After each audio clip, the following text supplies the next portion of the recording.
ហើយថាខ្មែរនឹងកសាងកងកម្លាំងប្រដាប់អាវុធដោយខ្លួនឯងជាជាងពឹងផ្អែកលើវៀតណាម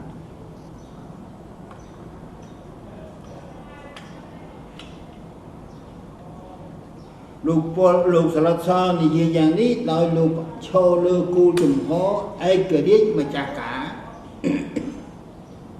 ដែលចេញមកពីការរៀនសូត្រពិសោធន៍នៃកិច្ចព្រមព្រៀងហ្សឺណែវឆ្នាំ1954ដែលពេលនោះគឺនៅក្នុងឆ្នាំ1956 55 51 60គឺរៀនតែប៉ុណ្ណឹងរៀនពីពិសោធន៍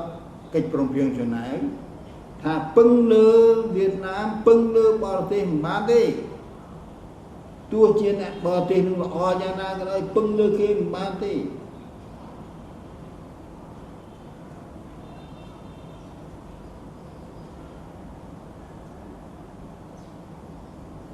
គឺត្រូវឈរលើគោលជំហរឯករាជ្យម្ចាស់ការ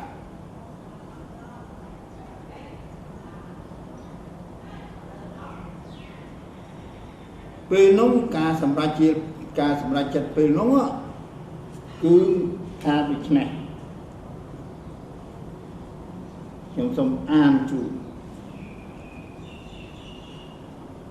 យើងមិនត្រូវអនុញ្ញាតឲ្យរដ្ឋដទៃ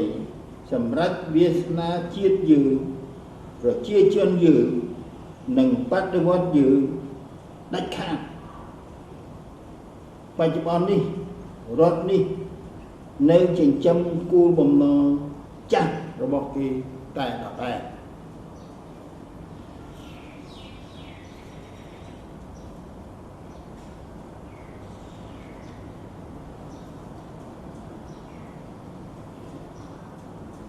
មិនត្រូវ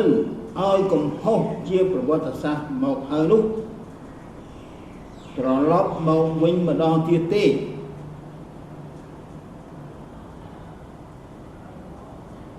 យើងត្រូវតែឈរលើគោលជំហរឯករាជ្យម្ចាស់ការខ្លួនទីពឹងខ្លួន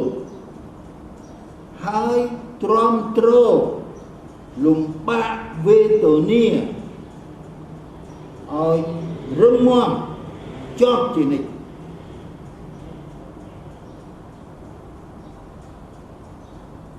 ឈរលើមូលដ្ឋាននេះ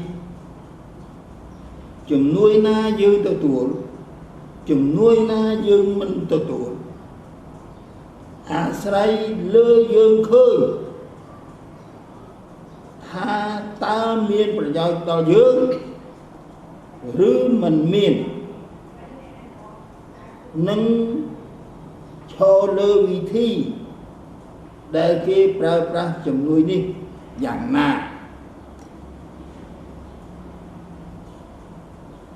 ខ្លឹមសារនេះខ្ញុំដកស្រង់ពីសៀវភៅរបស់លោក Philip Short ដែលមានចំណងជើងថាប៉ុល ពតប្រវត្តិនៃការយល់សប្តិដ៏អាក្រក់នៅកណ្ដាលអធ្រាត្រទំព័រ213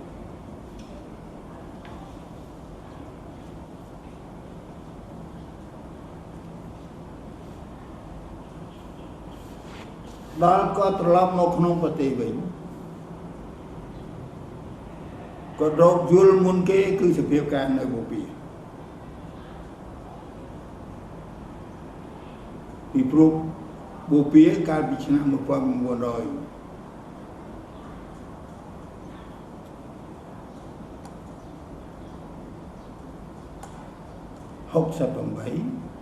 វាមានពិសោធន៍ដែលទុនជ្រាយបន្តិចទៅហើយនេះហើយបានដល់ឆ្នាំ1970លោកចង់យល់សភាពការនៅខាងនោះមុនគេសភាពការនៅវិទ្យាពេលនោះក៏ដោយប៉ុល ពតបានគួរបារម្ភមែនលើបញ្ហានេះទាសម្បុនឈ្មោះទាសម្បុនកម្មាភិបាលមួយរូប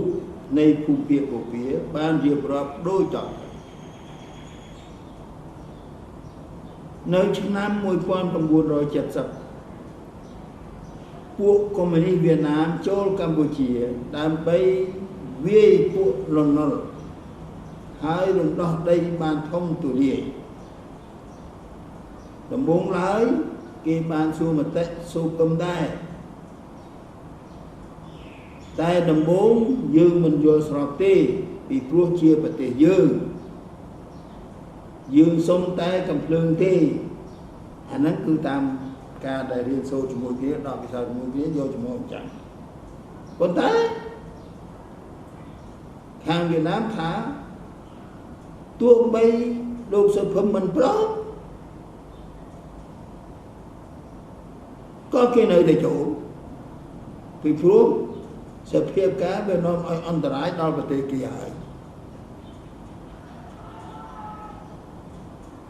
ហើយគេមិនថែមថាបើគ្មានគេជួយទេយើងក៏មិនអាចរំដោះប្រទេសយើងបានដែរ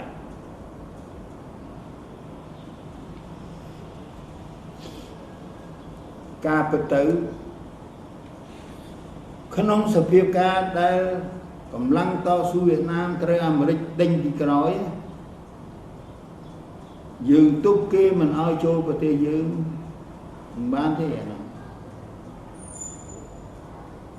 គឺមិនគេចេះតែចូលហើយគឺខ្លាំងយើងហើយយើងមានស្អីទៅទប់គេក៏ប៉ុន្តែបើគេចូលមកឲ្យគេចូលមកចុះប៉ុន្តែយើងកុំទៅលាយឡំជាមួយគេយើងនៅឯករាជ្យតែយើងដោយឡែកទៅជាកម្មបាលគ្រប់គ្រងមូលដ្ឋានមួយត្រូវធ្វើអញ្ចឹង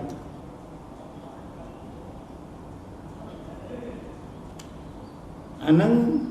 ហើយចាំដល់ជុំគ្នា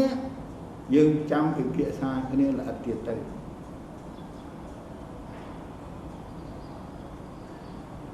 ប៉ុន្តែមិនដូច្នេះលោកសុភឹមបានសម្រេចដោយឯកតោភាគី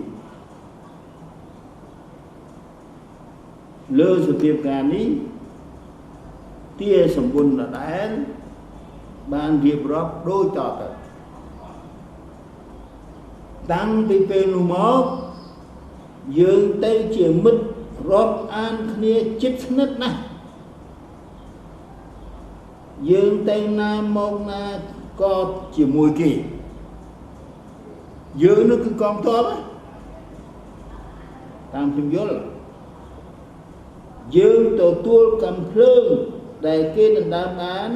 មកឲ្យទាហានយើងអានេះខុសពីស្មារតីដែលបានខ្ញុំបានអានមិញហ្នឹង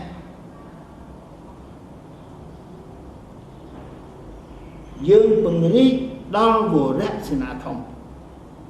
ភ្លាមមករឿងនេះខ្ញុំអត់ដឹងខ្លួនឯងទេកាលពីឆ្នាំ70នៅបូព៌ាខ្ញុំអត់ដឹងគេធ្វើអីទេ